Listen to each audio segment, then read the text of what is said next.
நீங்கள் பார்த்துக் கொண்டு இருப்பது தமிழ் செய்திகள் 24 முதல் 7 வரை. இன்றைய முக்கிய செய்திகள். காசாவில் எதிர்ப்பு நடவடிக்கையில் 12 இஸ்ரேலிய வீரர்கள் கொல்லப்பட்டனர், காயமடைந்தனர். செங்கடல் முற்றுகை தொடரும், காசாவிற்கு ஆதரவு இடைவிடாது அல்-ஹவுதி. இஸ்ரேல் 3 தெற்கு லெபனான் நகரங்களுக்குள் வான்வழித் தாக்குதல்களை நடத்துகிறது. இஸ்ரேலிய துருப்புக்களை ஜோர்டானுக்கு துரத்தும் மரணம். எல்லையில் நடந்த துப்பாக்கிச் சூட்டில் 2 பேர் கொல்லப்பட்டனர். ஹெஸ்புல்லாவுடன் மோதலுக்கு இராணுவத்தை இழுப்பதை எதிர்த்து டமோஷ் எச்சரிக்கிறார். தெற்கு லிட்டானி ஆயுதக் குறைப்பில் ஹெஸ்புல்லா இன்னும் ஒத்துழைக்கிறார். இனி விரிவான செய்திகள். காசாவில் நடந்த எதிர்ப்பு நடவடிக்கையில் 12 இஸ்ரேலிய வீரர்கள் கொல்லப்பட்டனர், காயமடைந்தனர். காசா பகுதியில் நடந்த எதிர்ப்பு நடவடிக்கையில் 12 இஸ்ரேலிய வீரர்கள் கொல்லப்பட்டனர் மற்றும் காயமடைந்தனர். முற்றுகையிடப்பட்ட மற்றும் பட்டினியால் வாடும் பகுதியின் மீதான கொடூரமான தாக்குதலுக்கு மத்தியில் பாலஸ்தீனிய எதிர்ப்பு படையினர் படையெடுப்பாளர்களுடன் தொடர்ந்து போராடி வருகின்றனர். இஸ்ரேலிய ஹம்பியை குறிவைத்து வெடிபொருள் வெடித்ததில் 4 இஸ்ரேலிய ஆக்கிரமிப்பு வீரர்கள் கொல்லப்பட்டனர் மற்றும் 8 பேர் காயமடைந்தனர் என்பதை இஸ்ரேலிய ஊடகங்கள் உறுதிப்படுத்தின. இந்த சம்பவம் மிகவும் கடினமானது என்று விவரிக்கப்பட்டது. இந்த நடவடிக்கை செயல்படுத்தப்பட்ட இடம் இஸ்ரேலிய நடவடிக்கைகளுக்கு பாதுகாப்பான மண்டலமாக இருக்க வேண்டும் என்று ஊடக அறிக்கைகள் குறிப்பிட்டன. பாலஸ்தீனிய எதிர்ப்பு படையினர் தங்கள் மக்களையும் நிலத்தையும் பாதுகாப்பதில் இடைவிடாமல் உறுதியாக இருப்பதால் இஸ்ரேல் காசாவில் இனரீதியாக சுத்திகரிப்பு முயற்சியில் அதன் தாக்குதலை தீவிரப்படுத்துகிறது. செங்கடல் முற்றுகை தொடரும், காசாவிற்கு இடைவிடாத ஆதரவு அல்-ஹூதி. ஏமனின் அன்சார் அல்லாவின் தலைவர் சையத் அப்துல் மாலிக் அல்-ஹூதி வியாழக்கிழமை காசா இனப்படுகொலை இந்த நூற்றாண்டின் குற்றம் என்று மீண்டும் வலியுறுத்தினார். இஸ்ரேலிய ஆக்கிரமிப்பு படைகளால் மேற்கொள்ளப்படும் அட்டூழியங்களைக் கண்டித்தும் இஸ்ரேலிய நிறுவனம் மற்றும் உடந்தையாக இருந்த அரபு ஆட்சிகள் இப்பகுதியில் அதிகரித்து வரும் ஆக்கிரமிப்புக்கு பொறுப்பேற்க வேண்டும் என்றும் கூறினார். தனது வாராந்திர உரையில் சையத் அல்-ஹூதி காசாவில் பொதுமக்கள் தொடர்ந்து படுகொலை செய்யப்படுவதைக் கண்டித்து அமெரிக்கா, இங்கிலாந்து மற்றும் ஜெர்மனியின் முழு ஆதரவுடன் இஸ்ரேல் இனப்படுகொலை செயல்களை செய்வதாக குற்றம் சாட்டினார். ஆக்கிரமிப்பு அமெரிக்க, பிரிட்டிஷ் மற்றும் ஜெர்மன் குண்டுகளை பயன்படுத்தி வருகிறது, அதே நேரத்தில் அரபு எண்ணெய் மற்றும் வளங்களால் எரிபொருளாக உள்ளது என்று அவர் கூறினார். காசாவில் பெருமளவில் அழைக்கப்படும் கொடூரமான காட்சிகள் எந்தவொரு மனித மனசாட்சியையும் எழுப்ப வேண்டும். சர்வதேச சமூகத்தின் மௌனம் ஒரு தார்மீக சரிவை அடிக்கோடிட்டு காட்டுகிறது என்றும் அவர் கூறினார். இஸ்ரேல் 3 தெற்கு லெபனான் நகரங்களுக்குள் வான்வழித் தாக்குதல்களை நடத்துகிறது. இஸ்ரேல் வியாழக்கிழமை லெபனான் தெற்கில் உள்ள மெய்ஸ் அல் ஜபால், டெபைன் மற்றும் கஃபர் டெப்னெட் ஆகிய 3 நகரங்களை தாக்க அச்சுறுத்தலை வெளியிட்டுள்ளது. அல் மாயாதீனின் அப்பகுதியின் நிருபர் அச்சுறுத்தப்பட்ட இடங்கள் பொதுமக்கள் வசிக்கும் பகுதிகளுக்குள் வருவதாக வலியுறுத்தினார். அதே நேரத்தில் இஸ்ரேலிய உளவுத்துறை ஆளில்லா விமானங்கள் நகரங்களை கடுமையாக கண்காணித்து வந்தன.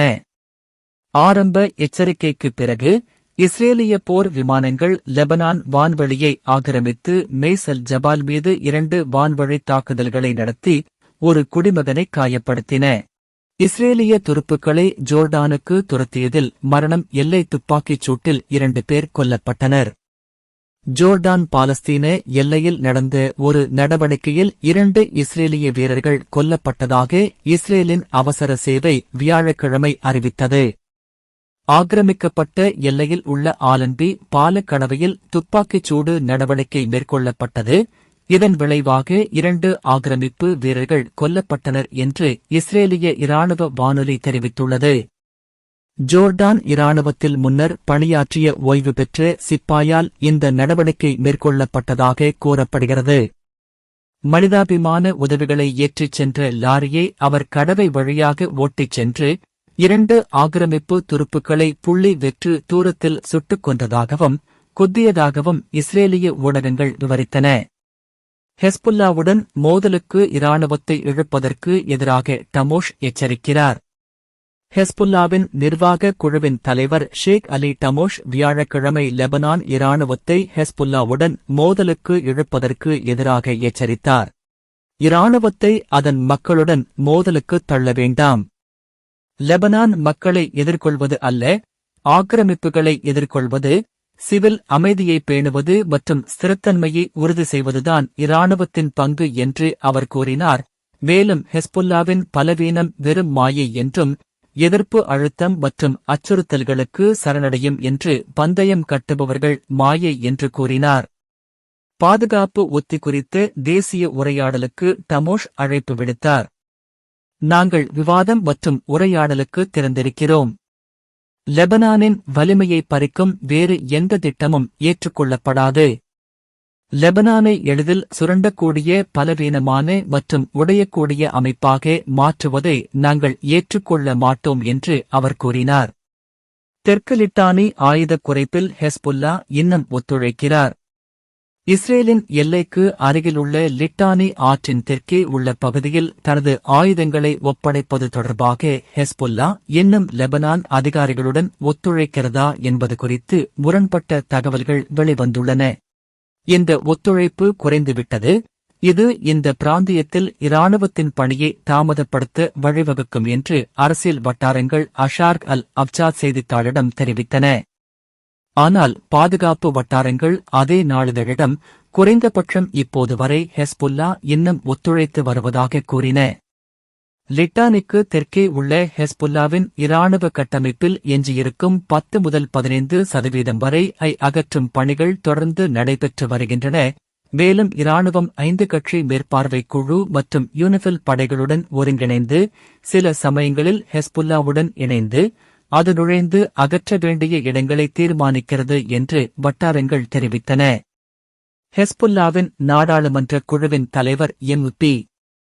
முகமது ராத் ஒரு தொலைக்காட்சி நேர்காணலில் ஆயுத ஏகபோகம் குறித்து அரசாங்கத்தின் முடிவுகளுக்கு எதிர்ப்பு தெரிவித்து, லிட்டானிக்கு தெற்கே இராணுவத்துடனான ஒத்துழைப்பை ஹெஸ்புல்லா நிறுத்தக்கூடும் என்று சூசகமாக கூறியிருந்தார். இத்துடன் இந்த செய்திகள் முடிவடைகிறது. மேலும் இந்த சேனலை சப்ஸ்கிரைப் பண்ணிக் கொள்ளுங்கள். நன்றி.